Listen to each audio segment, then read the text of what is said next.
各位朋友，大家好，今天是2020年8月9号。我们今天的节目呢，首先是看美国制裁了中共和香港11个官员之后，它马上就产生的连锁反应。第一个连锁反应是什么？就是香港的各家大的银行。香港最大的银行我们知道，一个是汇丰，一个是渣打。那么汇丰银行也好，渣打银行也好，包括香港还有一家我看到叫星展银行，就这几家银行全部发布了通告。这个通告是什么意思呢？就是说，凡是被美国、被英国、被欧盟制裁的，无论是个人、机构还是企业，这些人在本银行是不能够为他们提供任何金融服务的，也就是这几家银行是不会被那些被美国、英国或者欧盟制裁的个人、机构、企业，那么为这些人提供给他们的服务。包括他们本人，如果在某一个公司里面持有股份，这个股份只要达到50%以上，如果他是很小的一个股呢，可能还没有进那个公司。如果是他的这个股份持有到1半以上，那一定是被禁掉了，也就是不提供他们银行服务。那么也就是说，如果是已经开户呢，已经开户马上就要销户。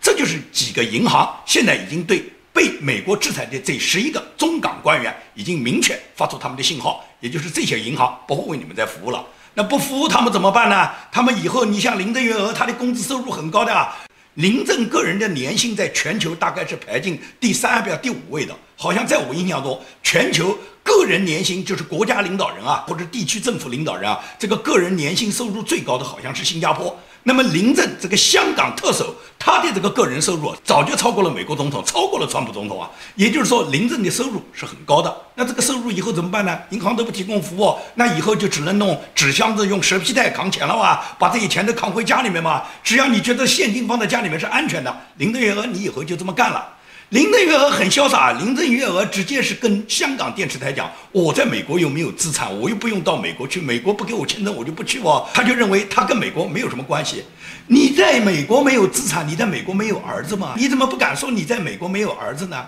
美国制裁一公布，他的儿子小儿子叫林月熙，林月熙吓得马上就逃，在逃走之前不知道他小儿子存在美国银行的钱有没有敢去取啊？这个银行还给不给他提供服务啊？林郑月娥自己脸书也被关掉了，他小儿子林月熙呢，本来是在美国哈佛大学呢学这个数学的博士。他自己本人在他自己的这个个人网页上面说呢，他准备是在今年2020年秋天呢，他可以毕业，然后呢打算投身职场。那么今年现在2020年的秋天显然没有到，这次呢制裁名单一出来以后呢，他小儿子呢马上就说有及时返岗，目前呢可以讲叫行踪不明，我估计只能到中国山东大学去了啊。山东大学现在优待黑人，黑人有3个女学伴，林月熙来的话，林月熙是党国重要要人的儿子，那么也要配个几个女学伴的哇。所以说呢，林月熙现在也有机会了。那么问题就是说，现在对你林郑月娥的制裁不是光讲你本人的，你家属、你的直系亲属都有啊。你本人是在美国没有资产，你不在乎美国对你制裁。英国呢，你老公是英国国籍啊，你就等待着英国取消你丈夫林兆波的国籍，英国取消你2个儿子在英国的国籍。到了那个时候，你林郑月娥还继续嘚瑟吗？可以讲，整个美国对中国这次中港这11名官员制裁，它实际上是美国向全球表达了一个美国斩钉截铁的态度，也就是绝对不会允许中共出台这个国安法，破坏香港的1国2制。那么既然你破坏了，既然你毁坏人权，那么你就要付出代价。这不光是对你中国制裁，也要对你中国在这个里面作恶的这些官员们本人来制裁。所以说在这个的影响下，那么现在欧洲都已经发生了很多连锁反应，尤其是瑞士嘛。前2天我们讲过，瑞士外交部长已经明确说过，绝对不会允许香港用现在的这个国安法破坏香港的1国2制，影响瑞士的企业、瑞士的银行在香港的利益。那么瑞士它这个外交一向是恪守中立的原则啊，可以讲瑞士300多年来都坚持这样。但是这次人家瑞士人民已经坐不住了，瑞士现在他就决定在11月份他要发起一个投票。这个投票是什么？这个投票是要求是否限制包括瑞士银行在内的所有的瑞士企业跟海外侵犯人权的国家还有往来做生意。当地时间8月7号发出正式通告，定于11月举行公投，决定是否禁止包括瑞士银行在内的瑞士企业与侵犯人权的国家做生意。这被认为是比美国对中共官员的制裁更具爆炸性的消息。据瑞士新闻网站 fannews.com 报道，香港国安法实施后，在港外国银行也受到影响，必须依据中共法律审查其客户，甚至终止联系。因此，该国政府决定在11月就一项草拟法律举行公投。公投主题是：你是否支持瑞士银行与企业与侵犯人权的国家做生意？此前，瑞士外长卡西斯曾在接受本国媒体采访时强硬表态称，如果中方放弃在港落实一国两制，西方国家将更果断回应。瑞士也必须更坚定地捍卫本身的利益和价值，包括强化国际法和多边体系。瑞士外长这番言论被认为标志着该国改变了对北京温和中立的立场。早年有关中共官员在瑞士隐匿财产的报道被重新翻出，包括100个中国人在瑞士有高达 7.8 万亿元人民币存款，以及维基解密披露的中共高官在瑞士银行大约有5000个账户、约20万亿财产的消息等等。这次瑞士全民公投的消息成为瑞士考虑与美国联手制裁中共官员的又一佐证。这一招比美国政府就香港进行制裁狠了10000倍。如果公投通过，100位中共高官家属在瑞银的约 7.8 万亿人民币存款或将被冻结，中共权贵5000个账户约20万亿人民币资金也将被冻结。瑞士是1949年中共上台后第一个与中共建交的欧洲国家，瑞士从而成为北京在欧洲最亲密的伙伴之一。但是简直不可思议，在正义和邪恶之间，永久的中立国瑞士已经打破沉默，不再保持中立。所以说呢，这个法律呢，瑞士呢是交给他们全体国民去投票，在今年11月份搞这个投票。如果这个投票最终通过的话，那么瑞士的企业，当然包括瑞士银行了，是不可能跟中共，包括香港，包括中国大陆，不会再发生任何业务、任何生意。这个不做生意是很简单啊，中共他觉得他自己财大气粗，他不在乎你瑞士一个国家，你跟我做不做生意。问题是存在瑞士银行那么多巨款怎么办啊？中共那么多达官贵人存在人家瑞士银行好几万亿、好几十万亿的这个人民币，几十万亿的美金啊，这大把的这个财产都是党国要人、党国官员的啊。那么瑞士如果一冻结的话，这钱不就白谈了吗？谈了那么多钱，最后给人家冻结拿不出来哇！要想解除冻结，首先要解除美国对你们的制裁。美国如果对中共制裁一天，那么这个冻结就会一直冻到，也就是你贪的钱就白谈了。这就很简单，也就是瑞士这种做法显然是配合美国的制裁行动的。那么美国的制裁行动一开始对中国已经产生了非常大的影响，包括中共自己的官媒都说，微软的服务呢已经发出了告示，也就是微软将会对中共有可能完全断供，也就是微软不再对中国提供它的软件服务。那么微软如果不提供软件服务，中国哪一台电脑还能运行呢？你觉得这么多年来，中国大大小小，从国家机关到乡镇企业，哪一家用的这个电脑里面装的不是微软的 Windows 系统呢？你用的人家微软那么多的软件，什么 Word 的文档啦、Excel 的表格啦，这些东西是每一个办公软件里面必须要用到的一个最基础的，所有我们晨盘，所有我们自己写作，以及所有我们统计报表里面最起码的办公软件，这些东西都禁掉以后，你觉得中国的哪一台电脑还能运行吗？这个国家要不要停摆呢？但是中国人不怕，中国人说什么？我们就盗版，我们就大大方方去用盗版。你用盗版不错，中共盗版的能力很强，它也完全可以盗版出所有微软的各种办公系统、各种 Office 系统。问题是什么？要微软跟你联网。微软如果不跟你联网，你盗出来那个东西连不上微软的系统，那么你这些盗版的东西一样也用不了。也就是说，如果真的美国封禁中国大陆跟美国的网络，微软是显然不会对中国提供任何网络服务的。在你连不上微软的服务器的情况下，你那些表格还能打开吗？你盗版呢，是因为你要联络上了以后，然后你没有买了人家的正版软件，你自己能够把你的这个盗版软件装上。问题是你连不上微软的系统的话，当网络没有的情况下，你还怎么玩呢？这时候你觉得中共他还有能力去跟人家美国叫板吗？可以讲，美国如果是决心要困死你中共的话，一天就可以将你死掉。只是现在没到现在美国马上就让中共死掉的地步。这个制裁只是美国表示自己的一个行动，让世人展示美国出台了几个，包括香港民主人权法案，包括香港自治法案。那么美国对中共的官员都必然会有一些打击的。被打击的官员呢，各自心态不一样。像林郑月娥呢，她可以高叫着她在美国没有资产，她不怕，但是她没敢讲她在美国没有儿子。那么中联办主任骆惠玲啊，骆惠玲更很得意，骆惠玲直接在中联办的官网上面，她针对美国财政部的制裁，她呢发表了一个声明，说是恰恰说明我为国家为香港做了我应该做的事，我在国外没有1分钱资产，搞制裁是白费劲。当然，我可以向特朗普先生寄去100美元，让他呢把这个100美元冻结。所以说呢，骆惠玲很得意，他觉得他自己现在在美国没有资产，不在乎美国对他的冻结。你骆惠玲本人在海外没有以你的名义开户，没有资产，这可能是真的。但是你的儿女你能保证吗？你的家属你能保证吗？你的近亲属能保证吗？你的小三、二奶、私生子能保证吗？你不要看他讲的那么好听，他那么高调。我告诉你讲，党国未必全部掌握，但是美国全部掌握。你只要在海外有这些亲戚，有这些小三，有这些二奶私生子，只要藏着钱，美国都能给你找出来。我告诉你啊，美国 FBI 和美国中情局，它就是中共的第2纪委，甚至比中共的纪委办案能力要强得多。因为中共的大量的这些贪腐人员、这些内部人员，他们会把机密的情报送给人家美国中情局，因此美国中情局完全掌握你中共的这些高级官员，你们哪些人有贪腐的事实。所以在这种情况下，你骆惠玲也好，林郑月娥也好，根本不要嘚瑟。你们是不是打算永远把你们获得的现金，不管你是贪来的、偷来的、腐来的，还是底下人行贿受贿送给你们的，你这些资金你是不是准备全部用人民币或者港币，就是现金纸钞放在家里面？现在全香港的银行和所有的金融机构都会对这个被美国制裁的这11个人，对他们所有的这个往来和提供的服务全部断接。没有哪一个银行现在敢冒着被美国制裁的风险。任何一个使用美元的银行，如果敢做你们这11个人的生意，为你们提供服务的话，那么他们都有可能被美国罚款、被美国制裁，甚至被美国踢出美元体系。哪个银行敢啊？在这种情况下，被美国制裁的这11个中港官员，你们的钱就只可能用人民币、用纸币放在家里面，或者全部转成人民币，存在中国大陆的银行。那么中国银行的这个人民币，我可以讲，很快就会变成一堆草纸。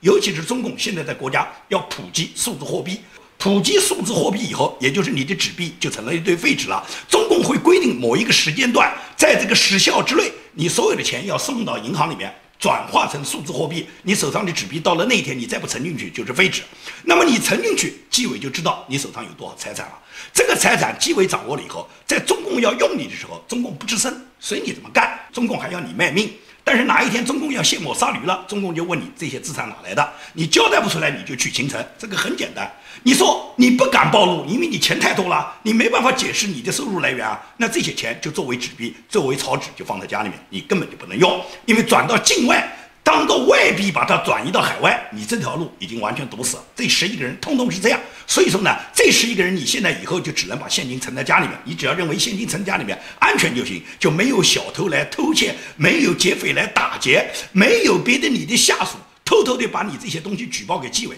你只要不担心，你就这么干。所以说呢，美国的这个制裁它会产生一个极大的连带效应的。尤其你看被制裁的这11个人里面，骆惠玲她站出来嘚瑟，林郑月娥出来，她说她海外没有资产，她美国没有资产，但是夏宝龙就不敢吱声啊。夏宝龙为什么不敢？夏宝龙可以讲是贪腐这么多年，不知道搞了多少脏钱啊，不知道养了多少小三，不知道包了多少二娘。他在海外的私生活是糜烂的很的，在海外他的近亲属多得很的，所以夏宝龙现在慌得很啊。因为夏宝龙他是副国级，他是政协副主席，是习近平绝对的亲信，在浙江省当过省长，在浙江省什么扒棺材、烧教堂都是他干的这种事。夏宝龙可以讲是坏事做尽的，满身流脓的人。那么习近平就相信这么夏宝龙这么一个蠢货，因为夏宝龙的学历就是红卫兵的学历啊，他所谓的本科是在职工大学里面上的，他的硕士是党校里面读的，他的博士跟习近平一样，他的博士在北大伪造的，他和梁家河的小学博士一样啊，所以他们基本上都属于草包这一类。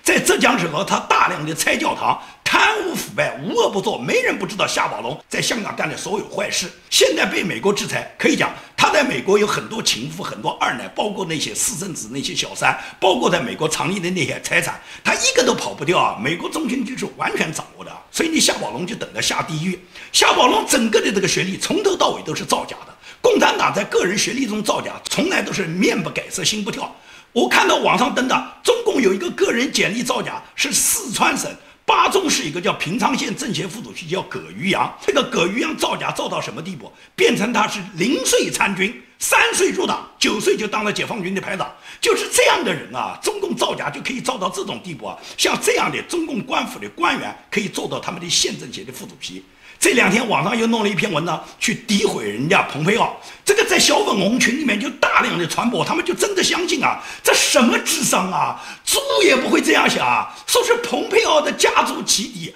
是湖南湘西人，父母和他整个的父母家族都是地主土豪，长期与人民为公敌。他爷爷是被红军镇压的，他父亲是在65年剿匪中被击毙的。蓬佩奥最终是逃出中国，被美国一对夫妇收养了以后，然后蓬佩奥最终在美国长大了。像这样的故事在中国到处流传啊，大量的小粉红、大量的红卫兵都相信啊，他们真的认为蓬佩奥之所以成为人民公敌吗？他是地主的后代哇，地主本来就是我党镇压的哇，所以跟我党有血债哇，他恨我们党是因为这个原因哇。这种离奇的故事他们都能造出来啊！你怎么不讲川普总统也是你中国人的，也是他的祖上被你中国镇压以后，然后川普到了美国被人家美国人收养的，你怎么不造这种谣呢？随你怎么造谣啊！美国现在对你中共的打击就是一步一个脚印的战略在实施啊！美国的卫生部长阿扎尔现在已经到达了台北的松山机场，星期一将会会面台湾总统蔡英文，他在整个台湾会停留4天，他的行程包括拜访台湾疾控中心的这个疾控管理局，和台湾卫生部门签署美国台湾卫生合作备忘录，而且他会到台大公共卫生学院发表演讲。阿扎尔是1979年中美之间建交以来，美国内阁里面现任的最高的访台的这个部长、内阁官员。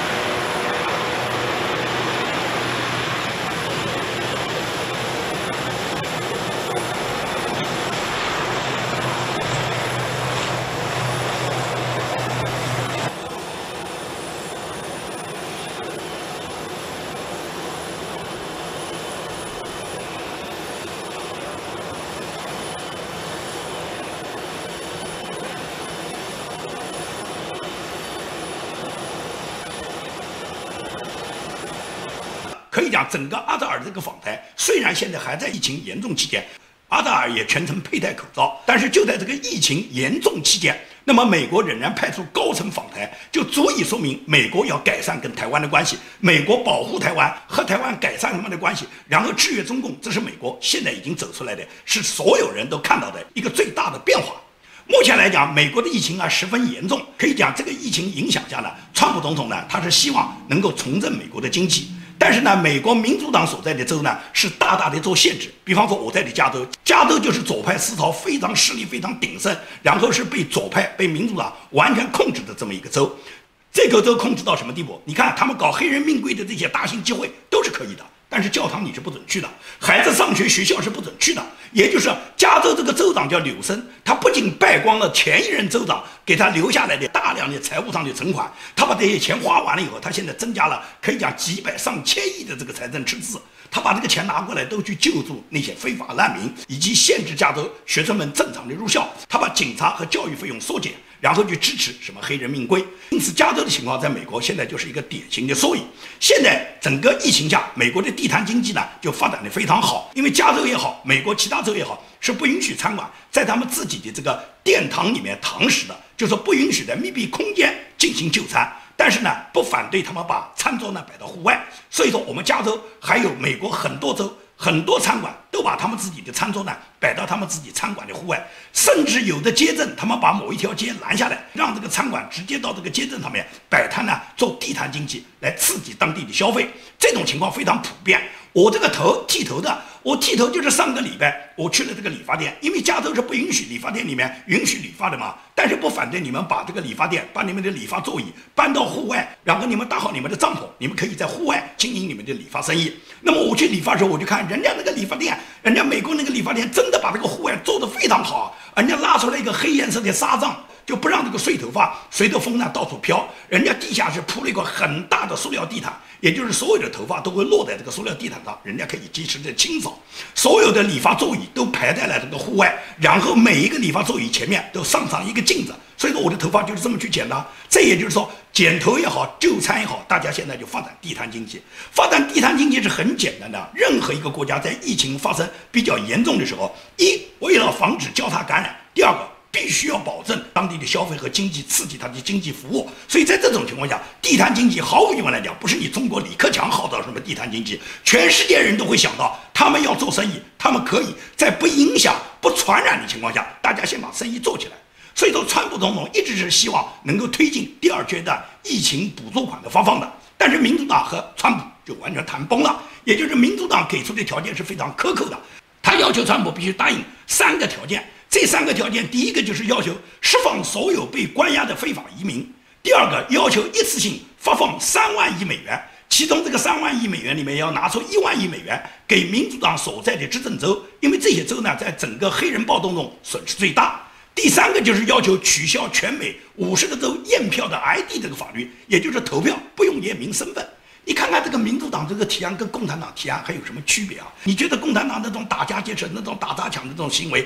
在美国发生，你觉得不可能吗？这黑人民贵不就是那样吗？不就是打砸抢吗？把所有州里面的很多历史文物、那些古迹，包括一些白人开的商店、商场，都给他们砸了。砸完以后，他们就跟川普要钱，要川普给1万亿美元发到民主党执政的各个州，因为嘛损失很大，要去修补啊，要重新建设啊。他让川普拨款，让全体美国纳税人来买单，你觉得可能吗？他们打砸抢时候凶手你惩办了吗？为什么阻挡他们这种打砸抢的行为呢？第二个说选举投票居然不要验明身份，也就任何人都可以投票。那么这些投票人具不具备美国公民的身份呢？不是美国公民，你怎么有权利投票呢？如果你说管他是什么都可以投票，那中共把14亿人弄到美国来，14亿张票都投，你川普到哪里去当选呢？这毫无疑问来讲，不验明个人身份，你有什么资格投票呢？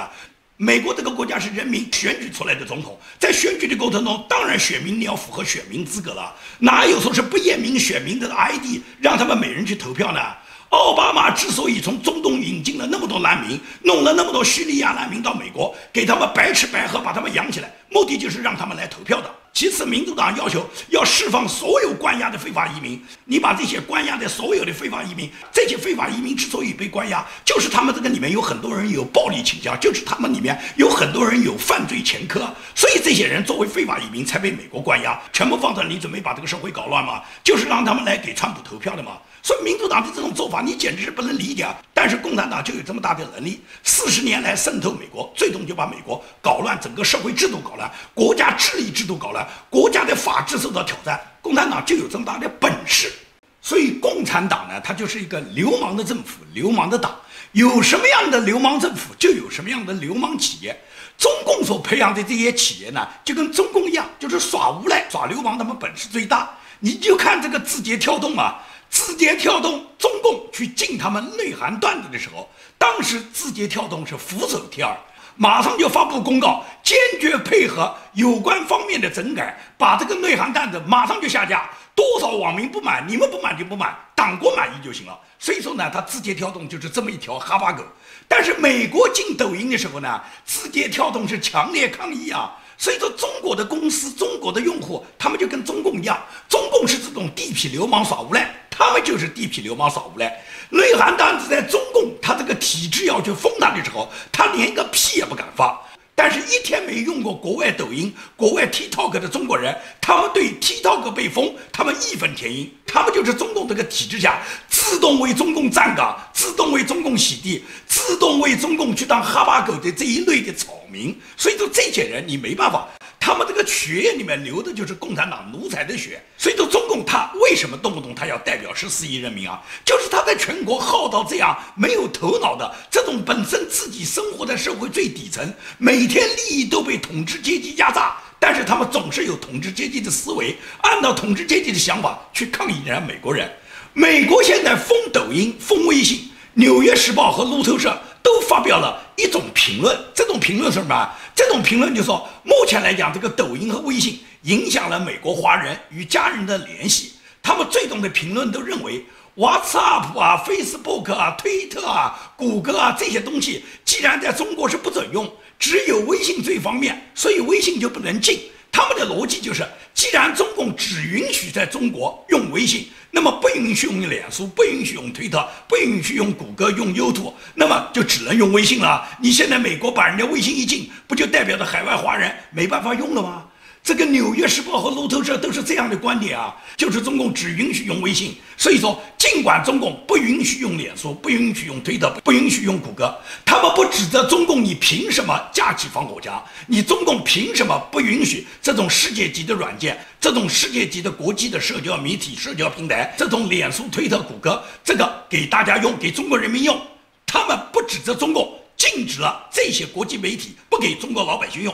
而反而责怪美国，你不应该封这个微信，因为这个微信中共大陆，中共只允许用微信嘛。所以说，这就是美国国际一流媒体《纽约时报》和路透社啊，他们都向中共低头，然后愿意帮助中共去洗地，然后愿意给中共找出各种理由解释的。包括中共外交部的这个发言人华春莹就引用过前哈佛研究所的一个报告，哈佛大学这个研究所的报告说是72%的美国人喜欢中共，93%的中国人是支持中国共产党在中国永远执政的。这个言论是哈佛大学做的报告，所以华春莹就拿着哈佛大学的报告指称你美国国务院，指称美国现在的内阁，你们对中国人民是不负责的。你看看，你们哈佛的报告都做出70%几的美国人都喜欢我们中国共产党，90%以上的中国人都支持拥护共产党，你们凭什么把中共跟中国人民分开啊？所以说，对于哈佛这个言论，美国呢，他就对媚共的这个哈佛大学以及美国一大批高校，他们因为拿到了中共的钱，因为帮助中共洗地，他们就用金钱换取了他们这种假的学术报告的这种劣行。因此，现在美国国务院就要求哈佛大学、纽约大学、耶鲁大学、宾州大学、芝加哥大学和德拉瓦这6所大学必须交出你们这几所大学里面所有的外国留学生以及捐助金额的账目的名单。这也就是现在美国国务院对这几所大学，你看看哈佛、耶鲁都是美国顶尖的大学啊，都是美国有几百年的名校啊，居然他们跟中共的勾结，他们能够在金钱利益面前，在中共大把的赞助和捐助面前，他们就可以帮助中共去洗地，就可以做出这么一个90%以上的中国人民拥护中国共产党，70%几的这个美国人喜欢中国共产党这样的结论。这就是美国的堕落嘛。所以说这是中共的成功啊！中共40年来对美国的渗透，从整个这次黑人命贵，对川普总统他这个大选的干扰，以及美国所有意识形态都帮助中共说话，你就可以看到中共他现在在美国他是成功的。只是现在美国川普总统的内阁，这个鹰派内阁已经完全认识到中共现在对美国的威胁，因此铲除中共、打击中共，就在目前这个内阁里面一步一个脚印，逐步的对中共实施过程中。好，最后节目呢，我要说一下，最近呢，因为我连发了几期节目，我的第1000期、第1001期、1006期都分别介绍了我自己曾经有过的一个爱情往事，以及呢我自己个人家庭状况，包括我是如何流亡美国的一些过去我个人的一些往事。那么很多朋友都给我留言，也有很多我熟悉的，甚至是我们很要好的朋友都给我打电话，他们都问我，就说你就在加州，好莱坞就在洛杉矶，你个人那么精彩的故事，为什么不能联络他们做一部揭露中共暴政、表现6·4血案，穿插你个人爱情啊、维权啊，以及你流亡的这么一个大片呢？我也想啊，我也希望好莱坞能来啊，但是你认为好莱坞凭什么能看得上我吴建民，或者是有哪个好莱坞导演，或者是有哪一个赞助商愿意出钱来帮助完成这个所谓好莱坞大片呢？那么更多的朋友都希望我马上就写书，把我自己个人的这一生的经历都把它写下来。我确实呢一直是有写作的计划的，但是现在我天天都在做节目，我都做了3年，做了1000期节目了，我现在哪有时间放下我的节目去写书呢？因为我一写书就不是1天2天，那么我写书显然我就要把节目停下来。而目前我做节目是我自己掌握的一个阵地，我是通过这块阵地跟中共在做到我自己力所能及的斗争，所以说这块斗争阵地我是不能放弃的。因此现在写书我目前还没有这个精力，除非现在哪个网友你能帮我联系到作家，有哪个作家愿意跟我合作，那么台湾作家也行，香港作家也行，海外其他的华人作家都可以，中文写作、英文写作我都欢迎。那么如果是这样，那么这个写作计划可以提前，否则的话呢，我打算呢是要等10年以后，为什么等10年以后呢？因为我太太和我约定，就是10年以后她就退休了。等她退休以后呢，她来协助我写作。因为我太太本身是新闻调查记者出身，